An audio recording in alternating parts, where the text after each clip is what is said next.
Thanks everyone for coming. Everyone on Zoom, can you hear us all right and everything? Perfect. All right. So this week we have Jiyin. Am I pronouncing that correctly? Exactly. Okay, perfect. He is the head of generative AI technology for Zhang Ma's lab. And they've been building a sort of agentic system to assist with the geosciences. And he's been kind enough to prepare a presentation for us. So thank you so much and take it away. Okay, thank you. So, hello everyone. Today is my first presentation in Learn Meeting, so I don't know how to organize this, but well, let me introduce myself for really quick. So my name is Zhang, and I'm currently a postdoc researcher in the computer science department, working for my supervisor Shagama. And today I'm going to present many recent works involves the LLM agents, some generative AI models, and the corresponding applications, especially in the scope of the geoscience data analysis. The title can be way too inclusive because I'm going to present so many things from the very beginning stage of my exploration on the LLM application to my very recent developments on OpenMinter AI, and I will let you know what does this term mean in my following presentations. So a very rough background introduction. This is a legacy one, but I think the audience from this meeting are already familiar with the background of LLM. When did OpenAI launch their ChatGPT and how people interact with the AI agents? They all used to treat it as a chatting bot and can answer so many domain questions. But in certain domain like a geoscience or some academic situation, you cannot rely on the contents which generated by AI, but because they can somehow hampered by hallucinations and incurred so many errors in their answers to your questions. So, but this new technology, we should have these new technologies in a good manner. Therefore, we can take the best advantage of it by using them in a controlled manner. So today, the objects for my presentation is to show you that how I achieve these goals by leveraging the LLM agents to give you to create a user-friendly data analysis applications and ensure that how to, and we will also include the LLM fine-tuning part. And I'm guarantee you that I'm trying to make this workflow to be as easy and as simple as possible. Taking the advantage of the LLMs, and then we can integrate so many different LLM agents, which are equipped with certain tools to form up a complex data analysis pipeline. And finally, because we are creating a LLM agent applications for academic situations, so we do care about the reliability and robustness when using them in our daily data analysis pipeline. So I will show you how I how my effort is contributed to these four objectives. So the first section, we will start with the data set source for my research. Our lab, the IDEA lab, me and my professor, Xiaogang Ma, we do have a close connection to the website of MinDat.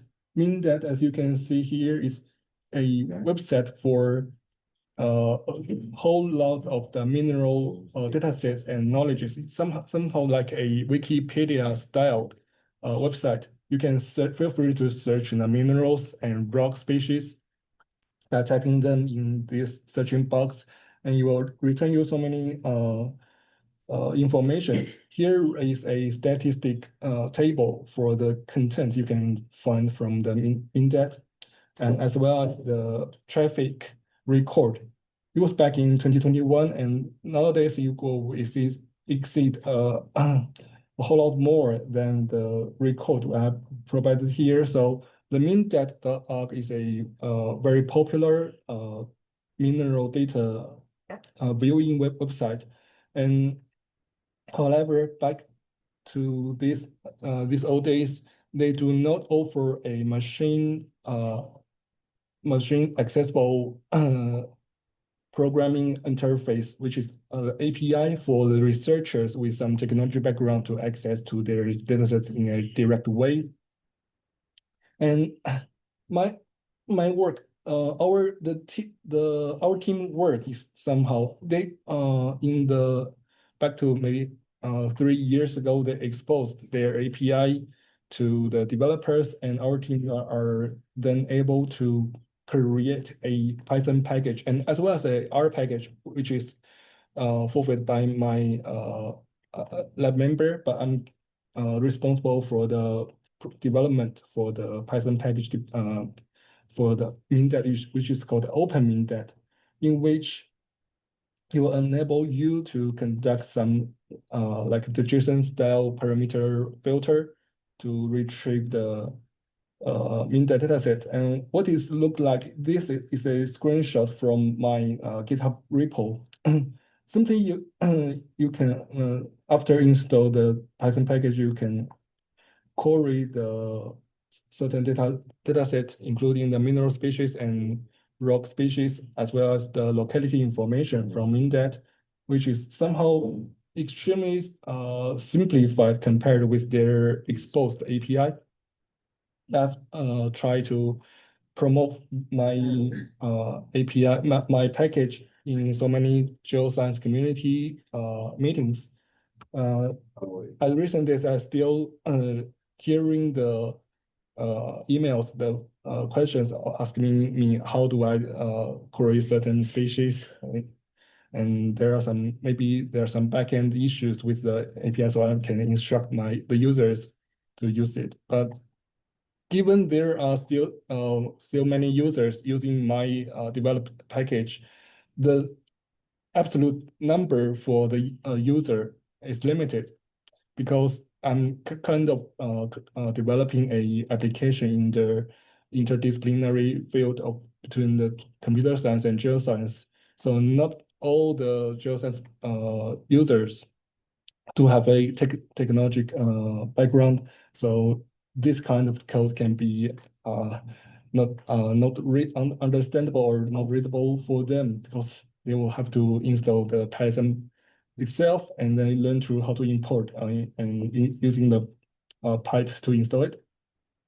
So as a very early stage exploration, we conduct a exploration study on using the LLM to help like play the role like a translator to interpret the user's initial request like this one. And we expect the LLM can understand this request and then interpret it to the parameter, a querying parameter first, passing it to my API, and then grab the retrieved dataset using it as a context.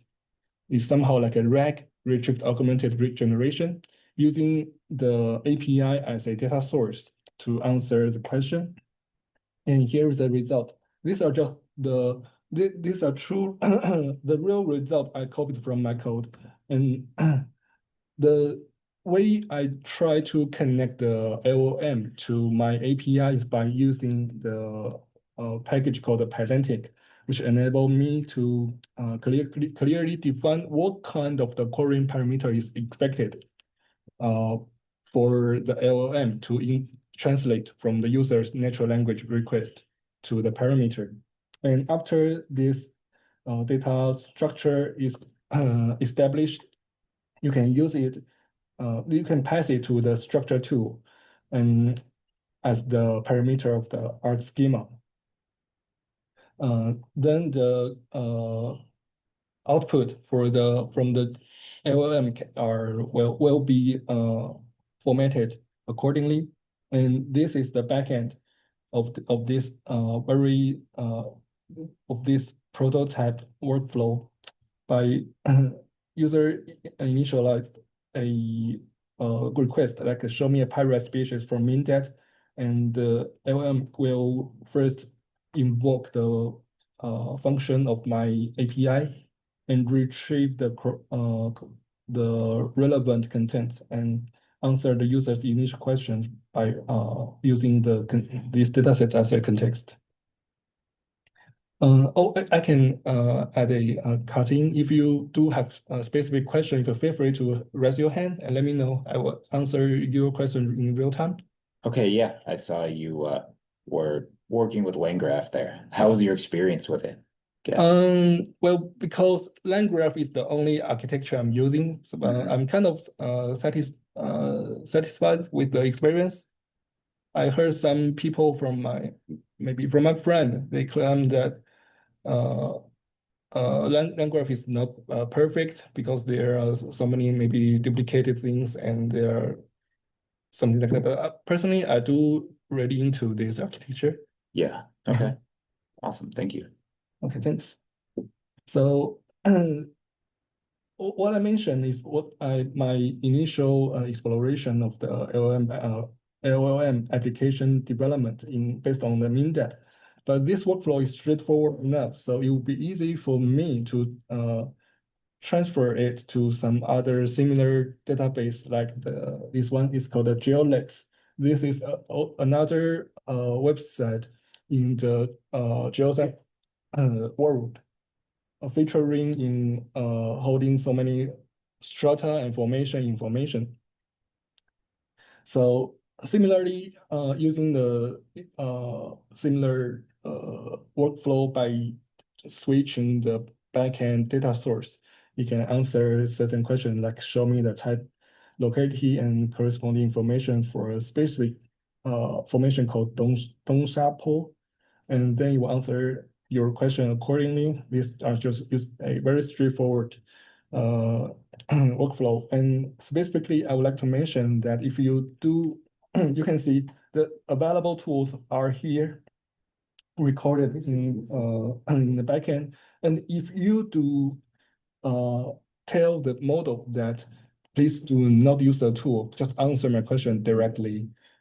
Because the information, the knowledge for the request formation called new Zhang is not stored in the LLM's background knowledge. So it will, you can see it didn't call the function and answer that I'm sorry because I don't have the request information. This enables you to ensure that the LLM agent is not so inclined to provide you some generated nonsense. And based on the initial exploration of my research, I can then form up this is what called a agentic workflow to simplify the data analysis pipeline. And what's the initial idea for creating this workflow is that given the AI agents do have the capability of calling the function, and then they can conduct the decision accordingly. So it is intuitive that maybe we can treat them as a team of workers or a team of undergraduate students. We somehow give them a team leader. We call it supervisor here. This is a agent and identical to the other orange colored node in this architecture. This one is instructed using prompt engineering that it should be interpret the user's natural language request, like show me the visualization for certain minerals or rocks. It will conduct a planning and select which agent should be called first to retrieve the dataset and which of the agent should be called consequently to generate the visualization based on the retrieved dataset.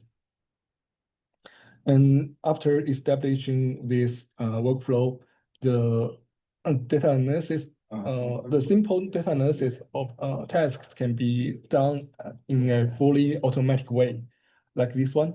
The initial user request, like, is somehow a little bit complex. Please plot the network for the mineral co-occurrence, which must have certain minerals and without certain with certain chemical elements and without certain chemical elements in specific crystal systems. The including elements and not including elements, as well as the crystal systems, are corresponding to the querying parameter for the MinDat API. And from this input to this output, there are no human intervention required in this workflow. It's fully automatic. And as a result, it will show you this visualization for the request dataset. And what's happened behind this workflow? You can refer to the index here. From the user's initial request in natural language, the supervisor agent will will plan the sequence of calling the agents because the user is requiring for the element distribution for iron minerals. So supervisor agent will think that, okay, so if people are asking for a plot, then I should retrieve the dataset first. So we will call the collector agent to collect the dataset, and then after the dataset is collected, you will ask the plotting agent to generate the plot. And this is a iterative workflow in which after agent is planning the sequence, it will call the first step collecting agent. And after the collecting agent replies to the supervisor that, okay, I've successfully retrieved the request dataset, then the supervisor agent will therefore pass the dataset path to the plotting agent to do so. And once there are some errors happened during this workflow, like the data collecting agent failed to collect the retrieved dataset, it will return to the agent, then would return to the supervisor saying that, okay, I'm sorry, I failed. And the supervisor will determine that either to retry this or just terminate this entire workflow to avoid that loop. And this is what happened in the backend. As we are mentioned, the supervisor will automatically select the collector to invoke the collecting tool, which is a wrapped open minted API. And after the dataset is retrieved, you will pass it to the supervisor, and supervisor will then pass the dataset to the plotter, and using the pandas plot to do the request visualization. And maybe you have noticed that we do have multiple data collecting agents and multiple visualization agents, which enables the established workflow to be capable for creating different visualization in the same application. You don't have to apply any other programming modification. You can simply change the requesting content and change the requesting visualization, and the overall workflow will then calling the corresponding different visualization agents to do the heat map visualizing. So what does this heat map show? Like concentrations of specific types of minerals? Because I forgot to mention the data source, the min.org is a crowdsourcing website. Okay. The records in the website are uploaded by the mineral lovers from all over the world, and there are a team of the mineral geoscience experts to validate the availability for the uploaded things. And if once the uploaded content is passed, they will upload to the MinDat database. And when the mineral lovers have uploaded their mineral species, there are some geospatial information also included. So like the longitude and latitude, and that's how I can upload the redder means there are more frequency for the uploaded dataset from this certain location. Okay. Cool. Thank you. So this is the result for Brazil. And by switching different country, by using different question, it can give you the corresponding visualization for different countries. And the pros and cons for this kind of the application, it enables you to use the multi-step data analysis to conduct the flexible and automatic data analysis. And because the work here are purely relied on the prompt engineering, so there is no fine-tuning required for achieving this kind of effect. And because I do leverage the longsmith as a backend logging, you can read the details how a agent is communicate to a supervised agent, what kind of issues is incurred during this process. So it will be easy for you to debug and to trace back to see if there are some transparency concerns or some hallucinations incurred during this process. But there are also some cons. This workflow is dependent on a online LLM model, which is literally GPT-4o. So it will require you to pay for the service, and sometimes in the GPT can suffer from some server error. So this workflow relying on a open models, relying on a commercial models will be totally unfunctional. I can see there's a question.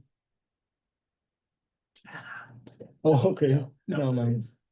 So to further promote the pros and then conquer the cons, I'm presenting the OpenLM workflow for the identical workflow. So this structure demonstrated in this slide refers to the workflow that based on the OpenAI, which is GPT-4o. And this one is the open model for the identical data analysis, which is based on a Llama. Back then, I was using the Llama 3.1 with 8 billion parameters. I don't have the exact number for the size of GPT-4 because it's not open as the OpenAI suggests. But there are some best case that they should range over 400 gigabytes. But the open models is as small as 4.9 gigabytes, and it is actually I'm conducting the subsequent fine-tuning and the on-device LLM invocation using my laptop, which only have 16 gigabytes of memory. So the advantage of using open models is that it is super lightweight. It enables you to run the small large language models on your own devices. And considering the difference of the size and the number of the parameters are enormous, how can we expect the open models can achieve the similar performance compared with the super powerful advancing commercial model like the GPT-4o? This work is trying to explore this question. So this is a overall workflow by how do we generate the fine-tuning dataset and feed the fine-tuning datasets into the QLoRa fine-tuning process and apply the fine-tuned model to the identical data analysis workflow. In the previous one, we expect the fine-tuned model is capable to answer the similar requests and produce the visualization identical to the behavior of the commercial models. And I forgot it was in the next page. Okay, so this workflow involved two parts. The first thing is how do we generate the fine-tuning dataset, because fine-tuning a LLM is somehow very similar to how do you train a conventional machine learning model. It just requires you to prepare a long list of the input and the corresponding output. If you do have these kind of pairs, you can then feed them into the fine-tuning process and to make the open model to understand what, given a certain input, what kind of output is expected to make them to be gradually learn the behavior, then the knowledge embedded within the fine-tuning datasets. And I will dive into the details later, but now I'm going to sharing you that some data.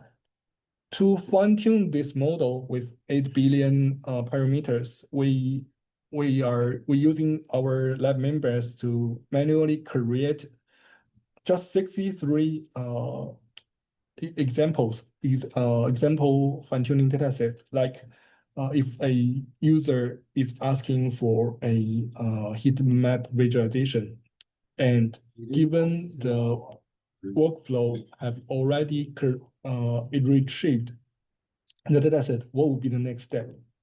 And in our previous data analysis workflow, once the dataset is retrieved, the next step should be calling the heat map visualizing agents. And for another similar fine-tuning dataset, maybe there are just the identical input, but there is no dataset retrieved for now. So the correct answer for the next step should be retrieve the dataset first. So that's the structure for the fine-tuning data points. And after we create so many fine-tuning datasets, like the input and output pairs, we leverage the ChatGPT 4.0 minute to expand this dataset to the magnitude of 2000. And we separate a testing set from the generated cases. And we have manually evaluated around 10% or 20%, I forgot the exact number. Manually validate the availability for the augmented generated datasets, and over 90% of the generated datasets are in a good state, which are available for fine-tuning. The fine-tuning physical conditions are listed as follows. We use the lower rank of 16 and using the NVIDIA A100 to conduct fine-tuning. And because we're only fine-tuning a rather small model with only 8 billion of parameters, and the number for the fine-tuning datasets is limited to just 2000, the entire fine-tuning process only takes around no more than half an hour to achieve. And it might raise your concern with such a weak and synthetic fine-tuning dataset and such a small model. Can you achieve a good performance? Oh, I forgot to mention. This is how we generate the synthetic dataset. It takes us a lot of time to program the prompt engineering instruction on what kind of the input and output is valid and what kind of input output it isn't.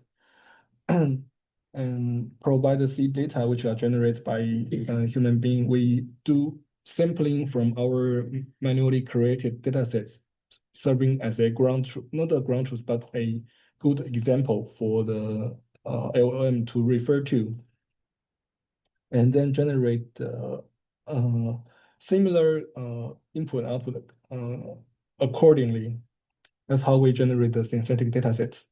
And trust me, we do have over hundreds of lines of the instructions that guiding it to not to produce some embedded contents. Like if a user is requesting for a visualization, the model tends to ask the visualizing agent directly, even without the dataset. That will be the incur disaster. So we are trying to ensure the generated input and output are do not have such kind of logical errors. And here is the expected evaluation phase. You can see the first two lines are the refers to the GPT-4o. The only difference is that it do we give the do we provide uh, the examples for the workflow process contents to it. Like I mentioned, because we do have multiple agents, the coding these kind of agents should be subject to a specific sequence. You can only call a visualizing agent with a data set available. Otherwise, it will incur a error. So because the LLM is featured as in context learning, so providing such kind of example will increase the performance dramatically. Not that dramatic, but will increase, at least it will increase the performance of the model. The ongoing and finish corresponding to the workflow I mentioned before.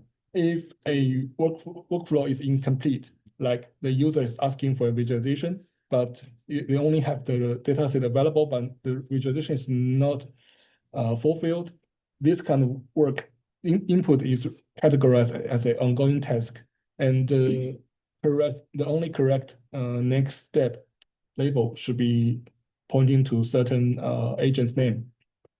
And for the finished one, this is preventing the models from the dead loop, because uh, based on the fine-tuning datasets, the models are naturally intent to respond to the request whenever it is. They do very helpful, like a puppy. They are very willing to conduct the request. Uh, how to say that repeatedly and never retrieve their end. And for such a to resolve such kind of situation, we do have some finished workflow log, like showing the user's request and the corresponding workflow logs, like the dataset is retrieved and the visualization is fulfilled, and the only correct label for this kind of work should be terminate to end the workflow. And you can see, even for the GPT-4o, for the finishing tasks, they do have a very terrible performance, because, as I mentioned, they are overly willing to help. So for the tasks that already terminated, they do have the over 30% possibilities to continue the work, which will result in the time consuming and token consuming, and somehow will result in a dead loop. And this one, the third and the fourth line refers to the open models baseline performance without fine-tuning, and the last two lines are our models with the fine-tuning. You can see even for the ongoing tasks which are require the model to call the correct next step agents, the performance is comparable to the commercial models. And for the finished one, our models is beat the commercial models like in a good portion of the percentage, and the overall accuracy, the overall success rate for our fine-tuning model is 84 compared with the commercial model ChatGPT 4 just like 78. This is a much more intuitive histogram visualization. We can see even without the in-context examples, the performance of our fine-tuned models can beat the performance with the ChatGPT 4 with examples, which showing the effectiveness of our fine-tuning. We do embedded so many examples knowledge into our fine-tuned model. And by reading from this visualization, we can conclude that fine-tuning a small model in this very niche situation is can result in a comparable performance to the commercial models, because the tasks within this workflow is rather narrow, and the available answers to the request are limited. So, but over the generalizability and the overall capability for the commercial models is of ChatGPT 4 is great. But in this very niche situation, fine-tuning a small model would be another available method, or sometimes it can even outperform the commercial models. That's the conclusion. And this is the landing page for our model. I might need to speed up a little bit. I do have these two very recent development to share. So after the fine-tuning part, this section is referring to the legacy Geoscience knowledge extraction project. It's somehow like we happen to present this presentation in a library. We do have so many legacy documents, and the corresponding knowledge slipped in these legacy documents, but they are just in a physical format. And at this big data era, the knowledge is that's stored in the physical version of the books are somehow will tends to be ignored and inaccessible in the information era. So this project aims to rescue some knowledge from the legacy textbook. The data source is called the Mineral Deposit Models, which is open sourced and provided by US Geological Survey Bulletin. The page, we can see the OCR page, it can be rather terrible. You don't have to worry about you can't see it directly, even if you do have a high resolution OCR of this page. Many of the characters can be still hard to recognize because of the terrible OCR condition. And however, I don't know if you have ever tried using the ChatGPT 4o or some other large language models to help repair OCR results, because the large language model itself, by nature, they do have a great capability for inferring the next word to be generated, and so as them to be filling the correct information, or make a best guess for the irrecognizable words letters from a terrible OCR results. The performance is amazing, so we want to take the advantage of the large language models of guessing the irrecognizable letters from the OCR results, and by transferring them from left to right, and we won't stop at this step. Here is the overall architecture. We somehow create some agent teams from the OCR and the pre-processing to do the work we've shown in the previous slide.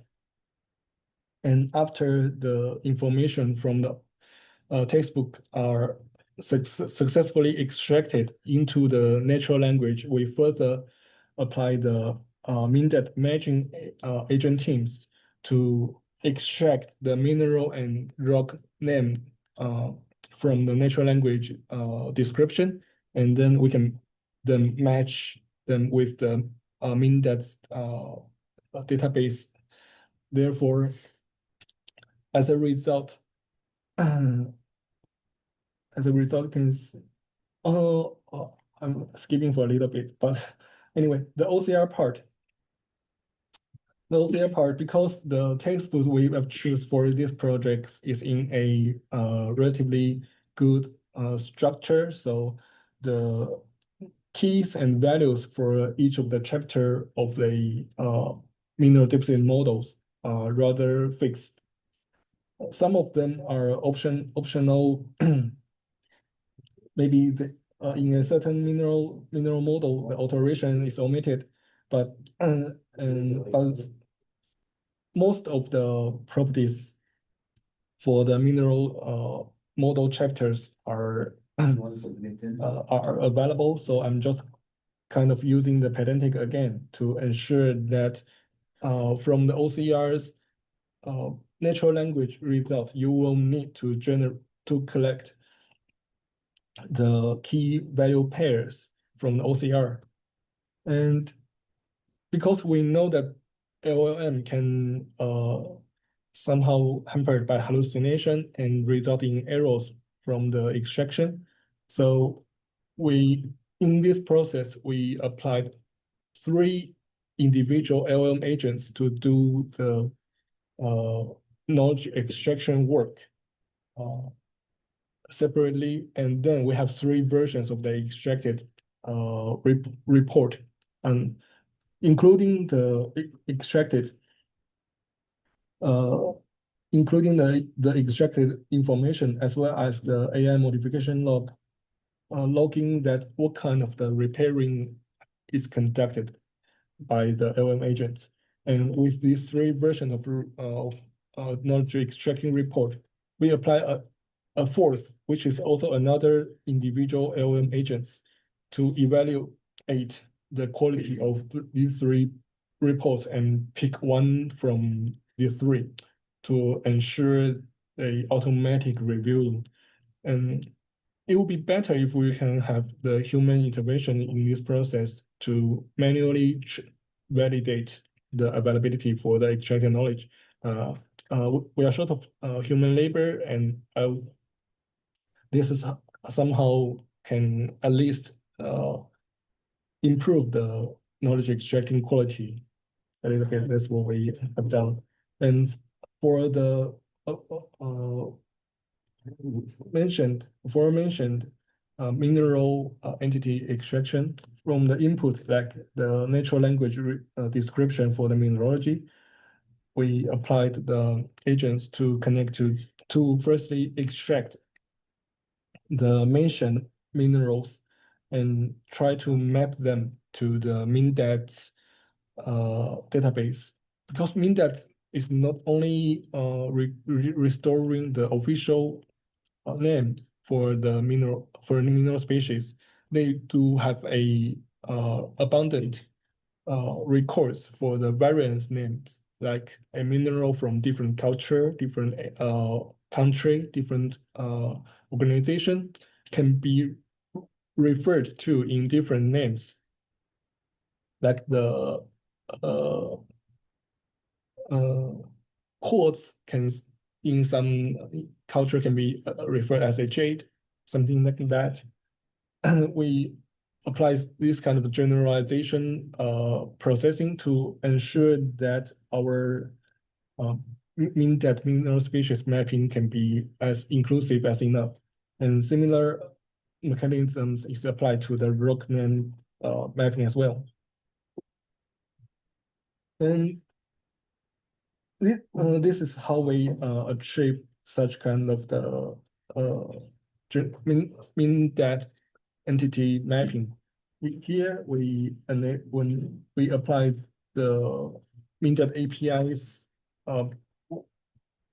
filtering parameter of name variants to ensure we retrieve all the minerals and the corresponding variants names to match back to the textbook's extracted knowledge. And in addition to the MinDat, we also incorporate the domain controlled vocabulary like the CGI vocabulary. This is play the role like a dictionary for providing a controlled term in the geoscience context. By referring to this vocabulary, the LLM can therefore extract the knowledge from the natural language descriptions accordingly. And as you can notice that here is a long list for these dictionaries, and for each of the dictionaries, they can easily exceed hundreds of lines for the terminologies. And such a lengthy dictionaries, if we just using them directly to be the context of the LLM to generate the to extract the knowledge, it will easily to exceed the context window, and therefore the LLM can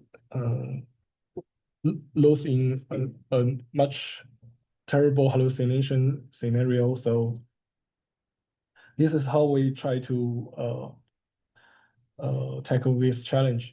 The A in the AGLK stands for the adaptive. We leverage LLMs to automatically read and summarize the content for a vocabulary and result in a long list like this one. We ask the LLM agents to first pick the vocabulary in the very first place. In contrast to lumping all of the vocabularies to the context, we ask the agents to read the natural language description from the legacy textbook and find if there are some vocabularies do have a relevant topic to the input description. And once the vocabulary is located, the subsequent agent can refer to the only refer to the relevant vocabulary to interpret this natural language descriptions and extract the concept from it. And this is the experiment part. For the match rate, after iterate throughout this textbook, we do have a over 90% of the matching rate for the mineral species and have a relatively weak performance in rock names, because the rock name can be even more flexible and of much more various format. So we do have a 88% of the rock name matching rate. But considering this workflow is a fully automatic part, I think the performance here is acceptable. And for the vocabulary mapping success rate, we do have a 3 strikes mechanism to ensure the LLM agents are not trying to extract all of the knowledge from just one step. We enable them to conduct the extracting using 3 attempts. After 3 attempts, if they still fail to find the corresponding topic from the vocabulary, it will result in an empty JSON structure. But overall, over 99.9% has a successful mapping rate. And in addition to the knowledge extraction, we also conduct a meticulous logging for this workflow. Maybe you can remember that we are using the longsmith to record the LLM's API invocations in our previous project. But here we do have to use the manual logging. Is that the longsmith is not capable for recording the LLMs that serving as a tool. If we are using LLM only as an agent, it can record the agentic workflows log. But once the LLMs invocation is embedded within a tool invocation, like I'm using an LLM as a tool to extract the OCR results. This kind of the information will be omitted from longsmith architecture. So here I'm using the manual logging to record that given a certain input, what kind of output is extracted from this process to enable the better debug. And the last topic, we're already very familiar with the min dat and open min dat. And in our initial package, the users who want to use our API package will be required to read our API documentation and then program the foreign parameters to retrieve their expected data sets. And I have demonstrated how LLM is capable for translating the user's natural language request into the querying parameters. I've shown that before, but that is not a guaranteed workflow. Like,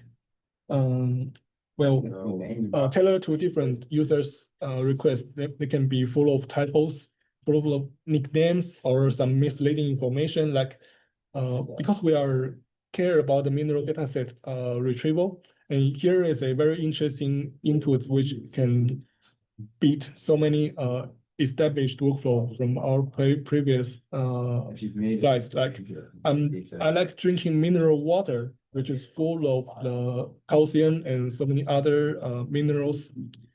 And you can literally copy and paste this sentence to the input window, and you will somehow retrieve the mineral species of the calcium.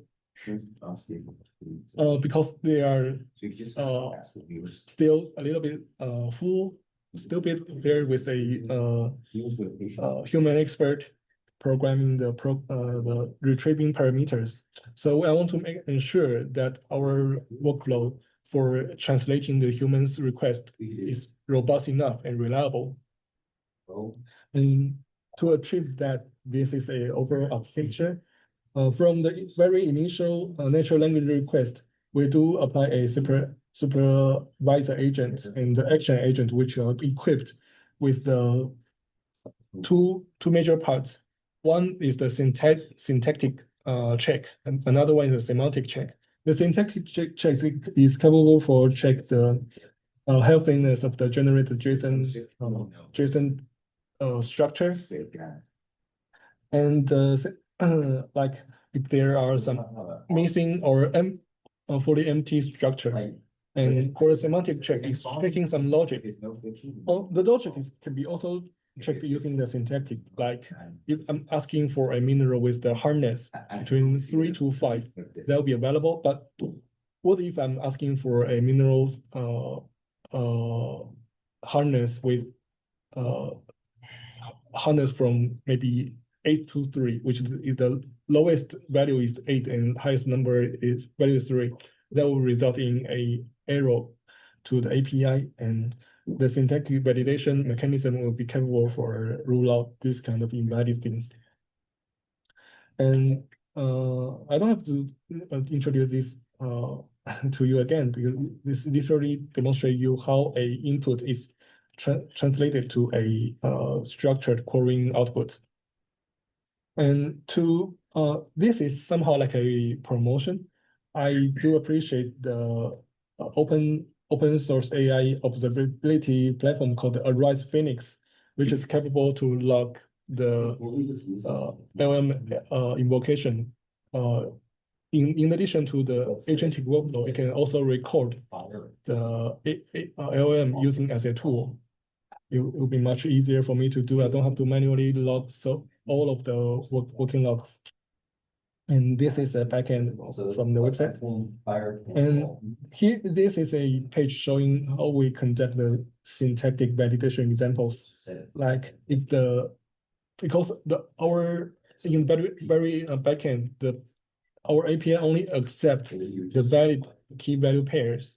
So the LLM is good at generating some non-existing parameters with unknown field.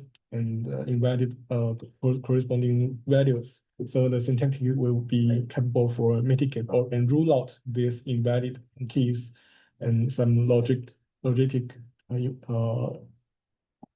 errors. In the semantic validation prompt, the semantic validation is somehow apply a the syntactic part validation is LM free. It's just a fixed mechanisms, and correspondingly the semantic validation prompt is using a LLM, which is equipped with a carefully designed prompt instruction to rule out the semantic error things.